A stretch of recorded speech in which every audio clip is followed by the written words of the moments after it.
dengan model pembelajaran problem based learning dengan dalam materi globalisasi dan perubahan komunitas lokal.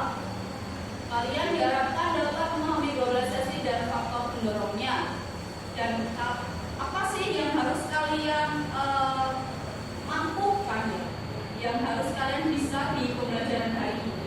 Ada 3 poin penting: menganalisis globalisasi dan faktor-faktor pendorong globalisasi dari sudut pandang sosiologi dengan tepat. Kemudian yang kedua, menalar gejala-gejala yang timbul sebagai akibat dari globalisasi di masyarakat dengan tepat.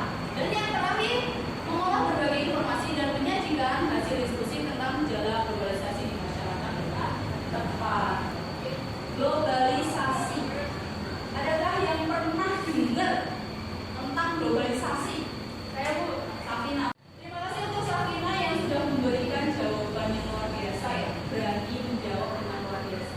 Apakah benar yang dikatakan Safina? Kita akan ulas dari satu persatu. Oke, aku akan coba ngomong sesuatu dari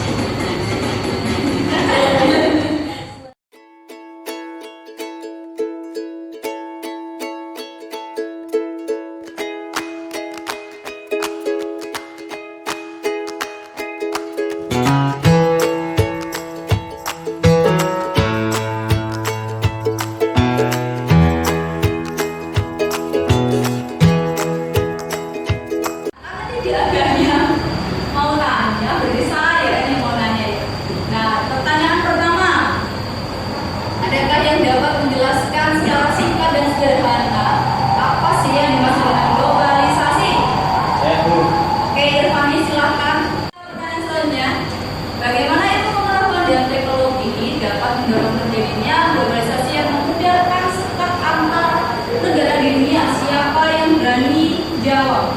Saya Bu. Uma, silakan. Sebelumnya, globalisasi berasal dari kata global dan sasi. Global berarti mendunia, sedangkan sasi adalah proses. Dan maksud dari ilmu pengetahuan dan teknologi yang mendorong terjadinya globalisasi yaitu dapat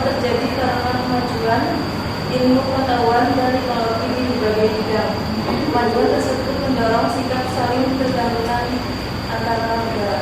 Ya, terima kasih Umah, luar biasa sekali ya. Untuk Umah dan Irfan. Sampai sini sudah paham atau belum?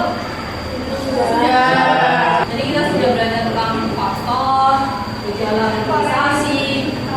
Ini ada fenomena yang luar biasa nih anak-anak ya. Topiknya itu gejala kelompok 1 dan 2, topiknya adalah gejala sosial di bidang IP. Kemudian kelompok 3 dan 4 adalah gejala organisasi di bidang budaya. Baik.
Assalamualaikum warahmatullahi wabarakatuh. Waalaikumsalam warahmatullahi wabarakatuh. Baik, hari ini di waktu sekarang ini kita akan melaksanakan presentasi kelompok yang akan dipresentasikan kelompok 1 dan kelompok 2 sebagai penyaji materinya. Nanti untuk kelompok 3 dan kelompok 4 mereka akan menjadi audiens sebagai pendengar, yang mana tolong didengarkan dengan seksama. Ketika nanti muncul pertanyaan, silakan diajukan kepada baik kelompok 1 dan kelompok 2. Nah, nanti kelompok 1 dan kelompok 2 tulisnya harus menulis pertanyaan, baik yang menjawab, yang menanya, dan juga yang menyanggah di dalam notulensi presentasi dan diskusi kelompoknya, gitu ya anak-anak ya. Baik, silahkan dimulai terlebih dahulu dari kelompok 1 ya tadi ya. Silahkan. Assalamualaikum warahmatullahi wabarakatuh. Waalaikumsalam warahmatullahi wabarakatuh. Perkenalkan, kami dari kelompok 1 ingin mempresentasikan diskusi kami. Pertama, perkenalkan, nama saya Amanda Hayu. Saya Nurul Ifani. Saya membaca Nurul. Sini kami akan membacakan hasil diskusi kami.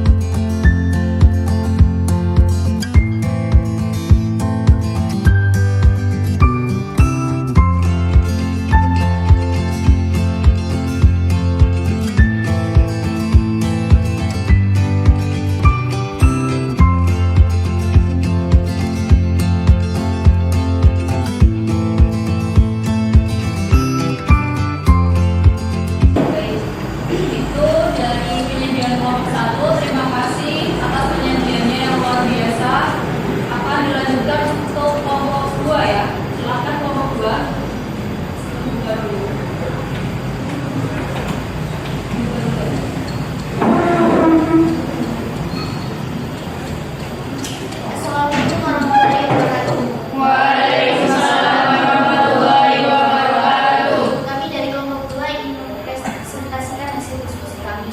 Sebelumnya, perkenalkan nama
sosial yang benar dan beretika, menyadari inovasi dan meningkatkan ilmu pengetahuan dan teknologi dan meningkatkan kualitas belajar.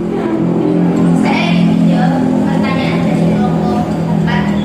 Sebelumnya saya ulangi pertanyaannya. Mengapa fenomena judi ujian masih ada dan ingin dijelaskan kepada kelompok? Menurut kelompok kami bisa dipengaruhi oleh beberapa faktor, yaitu malasnya seorang pelajar belajar, cemas karena takut tidak lulus, bisa juga karena tidak memiliki belajar sehingga mungkin jalannya tersendat. Itu jawaban dari kelompok 2. Cukup atau ada yang mau ditambahkan? Ya, sebenarnya masih ada sedikit pertanyaan nih dari kelompok 4. Silakan. Kalau boleh tahu dampaknya Dampak ke masyarakat ya. Mau didiskusikan dulu? Baik, didiskusikan. Setidaknya 1 menit